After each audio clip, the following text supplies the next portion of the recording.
Before I start, to any current subscribers, this is obviously a different kind of video than the ones I usually make. This is the start of a little series I am calling Content Detective. The whole premise is to uncover the mystery of why people act the way they do on the internet.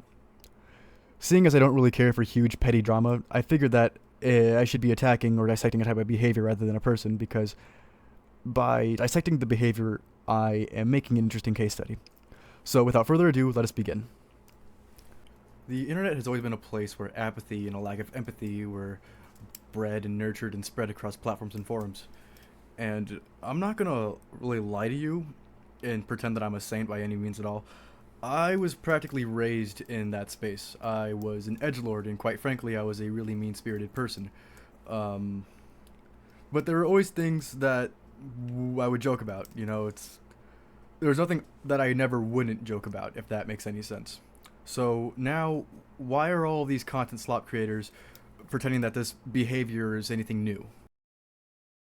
The way the internet is reacting to Oliver Tree passing away really showcases just how much empathy has completely died. It's gone. Because I've been seeing all these memorial posts talking about how he died really young in a horrible way. It was a helicopter crash, for those who don't know. And a lot of these memorial posts are made by his family or his friends, you know what I mean? People who knew him. And then you open up the comments and you see people making jokes going like, looks like life doesn't go on and on for him, or like, rest in piss, his music sucked anyway. And it's like, really, bro? On the fucking memorial post, really? And I'm not gonna come on here and pretend I'm the biggest Oliver Tree fan. I mean, I used to bump his songs in like 2021, but even though I grew out of his music, I'm not gonna go in his family and friends' comment sections and make fun of his death. Like, that's disgusting. And that's what I'm talking about with my point on how the internet and just society as a whole just lacks empathy. They see his death as one big joke as if he's not another human being. So yeah, on that note, rest in peace, Oliver Tree. That was actually really horrible news to hear. Ever since Charlie Kirk died, I feel like it's made a bunch of people suddenly think that it's just automatically okay to make jokes and make fun of other people's deaths. Because for those who don't know, Oliver Tree literally just died like 4 or 5 hours ago, and not even before this dude's body is cold, we got motherfuckers on the internet making fun of this dude's death and making jokes about it. There is something genuinely wrong with y'all. Like, actually, it's probably some of the most dystopian, like, out of touch thing I think I've ever seen in my entire life. Like, what did this dude do to you, man? He was a fucking music artist. What genuinely makes you think it's okay for you to make jokes like bro, like someone like this guy's a fucking family. The thing is, this doesn't just apply to like celebrities anymore. Like, people do this for normal civilians on the internet as well. Like, you'll see somebody talking about how like their grandma just died, and we have a bunch of fucking insensitive assholes just making trying to make a bunch of funny jokes with comments and stuff, being like, he's with Toon now, she's with Toon, so worse. It's like, you guys are fucking disgusting. You guys genuinely have zero empathy, and every single one of you deserve the worst that's coming to you. Some of you guys genuinely need help. Rest in peace, Oliver Tree. He doesn't deserve any of the shit that's happening to him. Now, those were the first 2 videos that I had seen after the news broke out that internet personality Oliver Tree had died. Now, if you're familiar with Tweak Titans, seeing him post a video lecturing audiences on the lack of empathy is incredibly jarring. This is an Instagram account that usually survives on post-irony cringe memes. His entire brand is mocking how cringy or detached other people act online.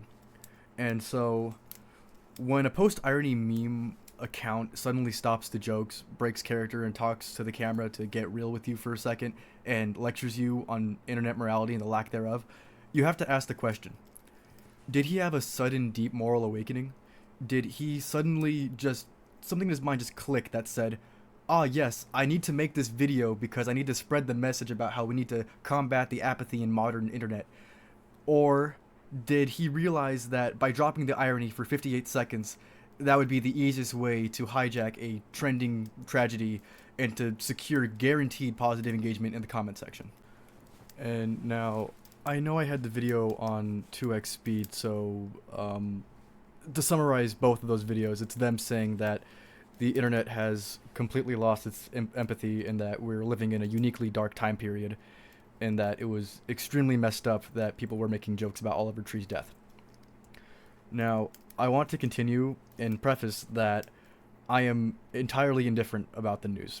I never knew Oliver Tree personally, so I can't really say that I genuinely care.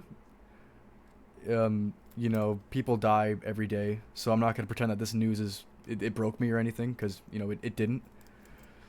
But, Tweak Titans and the Angry Asian, they didn't know Oliver Tree personally either. They were consumers of his music, maybe, but they also didn't know him personally. And so why are they now saying that making fun of death isn't okay and acting as if the internet has been morally corrupted since the assassination of Charlie Kirk? And so, to prove that this narrative is factually incorrect and false, we need to go back to the archives.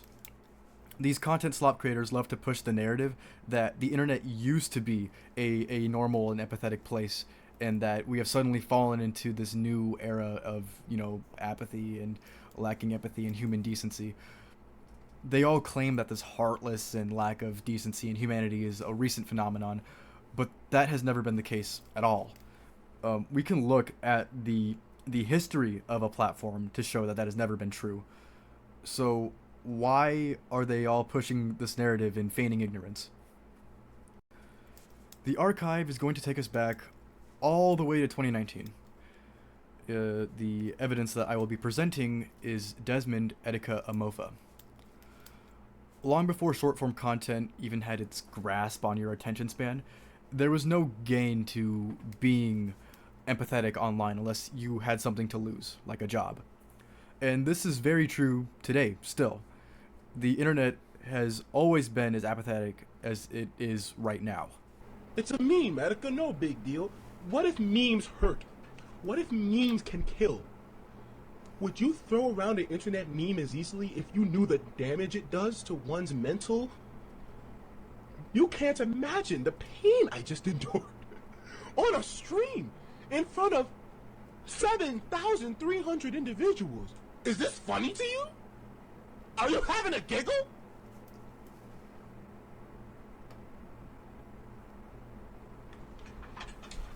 I guess it's funny. You know what? Ha. Ha ha. When people were actively seeing a man have psychotic breakdowns, manic episodes, and was clearly in need of help, there was no moral outrage saying that we needed to get him help. There was no content slop creator saying that it was wrong to bully a mentally unwell man. To the internet, Etika's condition was just one big joke, just a copy and paste template for jokes to be made. And this leads me to ask, where were the virtue signalers in 2019? There was no one. There were only a select few comments that were saying it was fucked, but they weren't pushing to actively get him help, because those comments were actively being drowned out by people who were making jokes of it, making fun of it. It was just drowned out by the rest of the internet that were spamming the clown emoji. No one saw Desmond. They saw a character to be pointed and laughed at. And if you want to make the argument that 2019 and 2026 have different internet landscapes, I'm going to drop the formalities just really quickly and tell you that's just complete bullshit. The policies between 2019 on cyberbullying aren't any different than they are today. Nothing has changed about the policies. The only thing that has changed is the profit incentive. And speaking of the profit incentive, let me prove to you how apathy can be used for profit as well. After Kirk's death, commentary YouTuber Sadagaskar immediately uploaded a video titled, "Why Charlie Kirk's Death Should Not Be Celebrated." Okay, I don't hate the guy, but I think he was a rage baiter. He sits in front of his microphone, calls Charlie Kirk a rage baiter, who said crazy and sensitive things, and then drops a line that, without a shadow of a doubt, proves my point. Charlie Kirk was a goddamn father. I know that's like a cliche fucking, answer. He brings up that Kirk was a father, and then states out loud, I know it's like a cliche fucking answer. Sadagaskar dismisses the raw human tragedy of a family losing a father as a cliche. But why? Because Sadagaskar didn't make that video out of true human empathy. He used that family's grief as a simple springboard to pivot into a massive algorithm-friendly political lecture about billionaires, polarization, corporate greed, you name it. There was no true call to action in his video at all.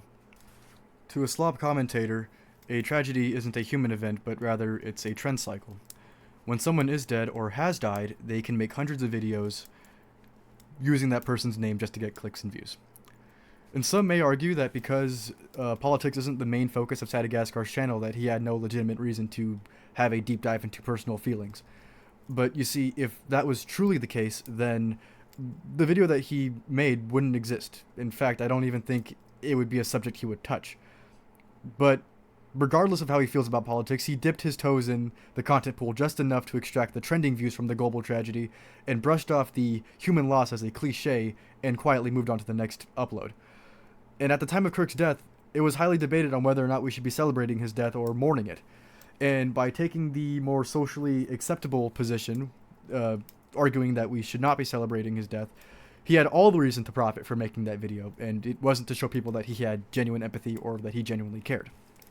These content slop creators need you to believe that they're the only good people left on the timeline, or that they're the only people that are willing to take a stand up against the culture of apathy to make the rest of the internet look completely void of humanity. But this isn't to say that the internet completely lacks empathy. That isn't the case at all, because, it 100% does. But it doesn't exist in these 60-second video formats. If you want to see genuine human empathy and decency when the camera is rolling, you need to dig a little bit deeper, and you have to look for the people that have something to lose. This is Dean Withers.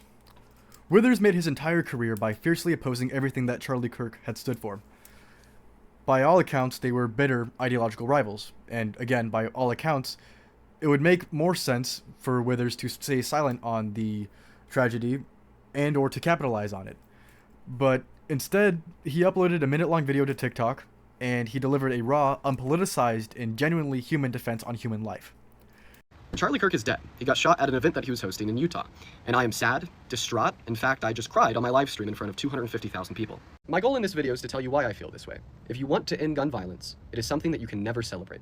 It is always disgusting, always vile, and always abhorrent. It should come as no shock to yourself when I tell you that I think Charlie Kirk was a bad person. I've made that very clear over the last year, but does that mean I think he deserves to lose his life? No. Does that mean I think his 2 young children who were in attendance at the event where he was shot deserve to watch their father die? No. Does that mean I think they deserve to grow up without him? No. Does that mean I think that his wife, who was also there, deserved to lose her husband? No. And honestly, if you answered yes to any of those questions, there's a very clear line drawn between me and you. I don't want your support, and I don't support you either. We as a collective need to end gun violence, and if that phrase is negotiable for you, I believe that you're in the wrong. My thoughts and prayers go out to Charlie Kirk's friends, family, children, loved ones, as well as every single person in attendance at his event today in Utah. And this brings us to the ultimate verdict of my investigation, that even political enemies have more genuine empathy than content slop creators. Dean Withers proved that real humans can separate intense disagreement from the tragedy of human loss, but slop creators purposely ignore that nuance. They don't want you to see the real empathy, because admitting that the internet has decency would completely ruin their assembly line format. They need the world to look broken so that they can sell you their cure in a 60-second video. And look, I am no saint by any means at all. I told you from the beginning that I am indifferent to these tragedies because I had no intimate or personal relationship with any of these people. So could I say that I genuinely care? I'd be lying if I made a video acting disappointed that the internet has suddenly become a place where hatred and messed up jokes and memes are spread. The empathy baiters with algorithmic amnesia are lying to you. They don't see human life as anything of value lost. To a content creator, anyone with a big name is just a name to use in the next video to farm more empathetic comments and more engagement, so that when they go back to their original content, they have even more people watching, because those people that are watching are under the assumption that these people are the only good people left on the internet.